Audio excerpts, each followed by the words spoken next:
Everybody kiss the fucking floor. Joey clap, fucking mall. If they move, noodle, shoot that fucking ball. Dead in the middle of Little Italy. Little did we know that we riddle to middlemen who didn't do diddly.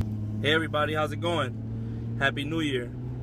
Thanks for tuning back into Vimatic Vlog, my latest episode. Hope you guys had a great holiday season. A very Merry Christmas and an awesome New Year. So right now I'm about to go pick up my boy James. He's gonna be my next guest. Should be a good one, so stay tuned, guys. What's going on, guys? As promised, the very first episode of 2016, my featured guest is my boy James. What's up, everybody? He's out, he knows his YouTube stuff, so I mean, I'm sure, you kind of experienced, so as far as like knowing the content and all that stuff, I'm experienced in watching YouTube. I like how people do their vlogs, everything that I see. I watch from different contents from like, gaming and all that stuff. It's just all fun, man. I like it. Makes me laugh. But for the first hit, be ready, yo. You ready? I'm ready. Have you ever met a girl that you tried to date, but a year to make love, she wanted you to wait? Let me tell you a story of my situation. I was talking to this girl from the U.S. nation. I just got on stage dripping Korn with sweat. He went from rapping to doing Yo Gabba Gabba. Yo Gabba Gabba. It was just funny to see him, him rapping, doing the whole beats with his mouth going and all that stuff, to go Yo Gabba Gabba. It's just like Lawrence Fishburne that was on Pee-wee's Playhouse, and then now he's a big time movie star, action star, whatever. It's smart though, if you think about it, man. Because it's like when your time is done, what do you next? What is that do? Exactly. You talking about rappers? Take Ludacris, man. Your boy was rapping hardcore South in this. Now the boy don't even rap; he just play movies. Fast and Furious changed that man's life. Right? You got what's your top 3 favorite movies of all time? Oh, of all time? Yeah. So many. Action, drama, and comedy. One of each. 80s kung fu / action movie. It's a cult classic. Barry Gordon's The Last Dragon is my favorite action movie of all time. I see Tiene and I'm like, yo, bro, you changed my life. I met him a couple times. I have his autograph. Like, I was a big groupie. What cool dude. But it's just like, just to be a fan. When I first met him at Comic-Con, I was like, Starstruck. Yeah, like Starstruck. That's my childhood idol. I grew up, I started off a Knick fan. I went to a Charlie Ward basketball camp when I was a kid, right? I was probably like 9 or 10 years old. Go to this camp, I'm like, what, Charlie Ward? Like, this is incredible. I love the Knicks. I knew the whole squad, even though like I was Jordan faithful, but I love the Knicks. And I met Charlie Ward, and he was the meanest person I've ever met. Charlie? Why, Charlie? Why you gotta do it to him, man? Exactly, right. man. And so every time I hear Charlie Ward's name comes up, I'm like, man, forget Charlie Ward, man. I'll never fucking, Yeah. But so I stopped being a Knick fan because of that. So it's like those sort of things that change you from young. And so for your guy to be, even as an adult, when you meet him, he's cool. It's like it makes it worth it. My drama movie, John Q.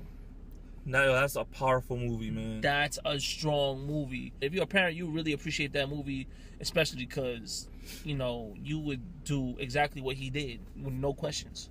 Horror movies, I don't do horror movies. No? I don't like horror. For real? I can't do it, bro. Like, anything pops up, That's how I am. Like, I don't go to haunted houses, but I watch a horror movie. I'm gonna tell you guys a big secret about me. One of the biggest movies I used to be so scared of, Gremlins. Really? Gremlins, bro. I used to be scared of Gremlins, bro. I used to think Gremlins were gonna come through the windows and everything else. I used to be so scared. Yo, Scream was the first horror movie that really made me so scared, yo. Yo, all right, so you've seen, I think it was Scream 2. You saw Scream 2 when I think Jada Pinkett gets killed in the beginning? Yep. Remember when she sat down in the theater next to a guy wearing the mask? Yep. Bro, when I went to watch that movie, that happened to me. I swear to God. When I go get popcorn, I come back, the seat that's open is a dude sitting next to me wearing the damn mask. And what happens, the first opening scene, she gets killed by a guy sitting next to her wearing a damn mask. So the whole movie, I was shook. I'm like, yo. You looking at this, if this dude moves and I swear. Comedy, oh my God. Friday. Smokey is the best created character ever, in my opinion. Oh, hey, I love this show.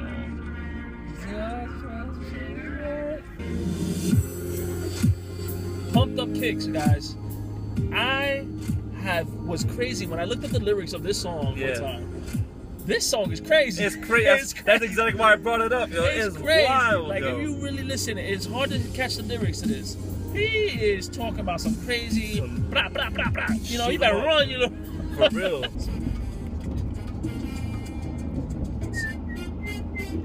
Anyway, yeah, so. Yeah. Sorry, you gotta break out the sausage. Yeah, as soon as the flashlight comes, everything stops. So. My uncle, God bless his soul. That's where I used to listen to all my music from. My Uncle Paul. He showed me about music, like, you know, Spanish music and oldie music. I'm talking about 60s music. He used to love all that type of music. I learned all that from him. I don't have, like, a specific favorite genre. Like, music is music. It's beautiful regardless how you look at it, you know? Right. If you could vibe to the music, then it's just yours. I was just gonna say that. It's meant for you. Exactly. I got into Morocco because, back in the day, I don't know if you ever seen it, they used to take, like, you know, animated cartoons and put a rock song behind it and make it like a music video with anime. Did that too, put the song behind the anime video. Yeah. Oh, yeah. Yo, I remember I was, I think I was either a freshman or something, whatever. And this is when I was starting to branch off, like, to other music or whatever. But I remember I bought a Korn CD and I bought a Linkin Park CD, and I was afraid to actually play it, like, on my way to school, because, like I said in my other videos, people would snatch your earphones and want to know what you're playing or whatever, and I hated that. And I felt like kind of self-conscious, like, yeah, they're gonna hear that I'm playing this instead of hip hop or Spanish music. So for a while I was like, yo, I can only play this at home. And then this girl was like, you know what, man, like, this is me. I am who I am. You listen to something that I may not be, you know, approve of or whatever. I'm just gonna be myself, man. And when I decided to do that, honestly, I think that's when I became more happy with myself. One of my favorite songs, rock, is "Down with the Sickness." I forgot who's the band who sings this. Down with the Sickness. Damn, remember that?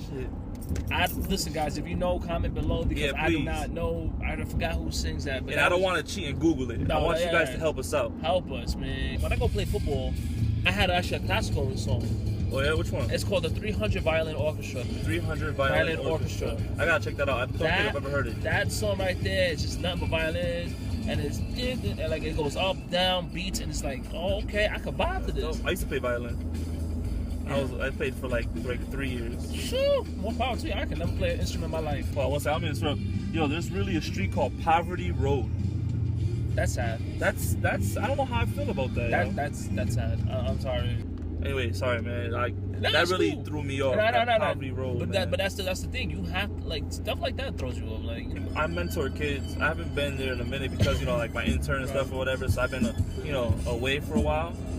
But I grew up in the same neighborhood or whatever, and I went to this place, Hall Neighborhood House, on the east side of Bridgeport. So, you know, when I'm at Hall Neighborhood House, looking at these little kids when they're running around and stuff, and I'm just like, yo, like, I hope that somebody takes time out of their day, whether it's their parent, a cousin, or friend, to just sit there and just give them a little bit of guidance, just some kind of information where they could be like, you know what, there's something good and take with it. So I try to give as much as I can. So, like, just a message to you guys: if you can, help out in your community, man. Just, even if it's on your street, if it's your neighbor, or at a school or wherever, But it's always cool to help out. You grew up one way, and you always say, man, I wish things were different. Wow. Somebody else is saying that, and they're worse off than you are. If you could just give them 2 seconds of information, or give them a hug, shake their hand or something, it's gonna mean something. Trust me, believe me. Like, I've been there, I've seen it, I've done it. So I'm not just saying this just to make you guys feel away or whatever. It's the truth. There's people out there who need it. I work with kids, and some of them, never thought they would make it into college. Yeah. And now there's a whole bunch of kids that I help nurture and gave them advice, and there's a lot of them that are in college, or either if they're not in college, they're working. It touches me. You know what I mean? And they tell me thank you. And this is, I'm talking about years, and these kids are older. They all like, they gonna just hit 21, 20, and they're doing the damn thing. I got one kid who's up in Albany right now, in a CUNY school, and he's going to college playing ball for them. Good for him, man. To help a youth, it's a pretty good feeling. It is. It's a pretty good feeling. And then when my whole career working with kids, I experienced 3 kids dying on me. You see these kids grow up, and then the things that happen to them, it's like, damn, you know, like it's like, wow, man. I feel like, and that was like one of your own. Like I told all the kids I used to work with, you guys prepared me to be a father. So when I have my kid, I know what not to let him do. Like I told my wife, like, I have my son, whatever he wants to be interested, that's cool. Let's do it. Like I tell you, my father's great, my mom's great, you know what I mean? But you know, sometimes, you know, they couldn't give me all the opportunities that you know that they wanted. Moved around a lot and stuff like that, you know? Right. I lived in damn near all 5 boroughs. So you got a little bit of life from everywhere, Yeah, because like, every borough got their own style and stuff too. Exactly. Right? So. Like so that's why I'm so like different. Like, you know, it's not like I had a stable spot to grow up. Yeah, have your own circle of friends that you're gonna grow up with forever. Where would you say was your favorite place that you grew up at? Staten Island was a great part of my life. By hand Wu-Tang, right? Yeah. Okay. Ah, I see it. In high school, they had the Wu-Tang store down the block from my high school. Bro. Wu-Tang store? Yeah. What? You don't remember Wu Wear? No, I remember Wu Wear, but I didn't know they had a store. They had a store. They had freaking a nail salon. What? Yo, Wu-Tang Clan. Salon? Yes, Wu-Tang. It used to call Wu Nails. So anybody who grew up in Staten Island back in the 90s, late 90s, early 90s, whatever, you knew Wu-Tang. That was everybody. Shaolin is what you call Staten Island. Right.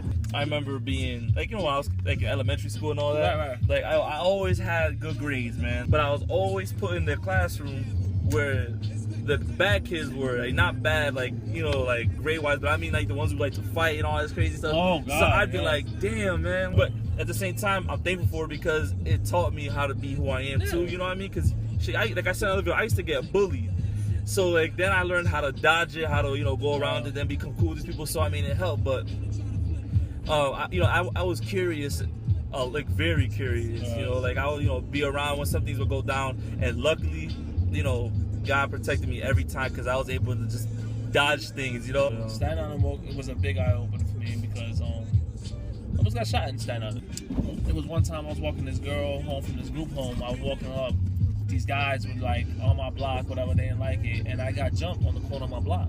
Yeah. I got jumped on the corner of my block, you know what I mean? And then me all blustered up, blue, I go run into him like, yo, they jumping, get in, help me. He's like, man, fight the nigga one-on-one. Me, I'm like, really? You ain't got my back, man. Like, you ain't got my back, whatever. So I fight the kid one-on-one. Yeah. I got my ass beat, I ain't gonna lie.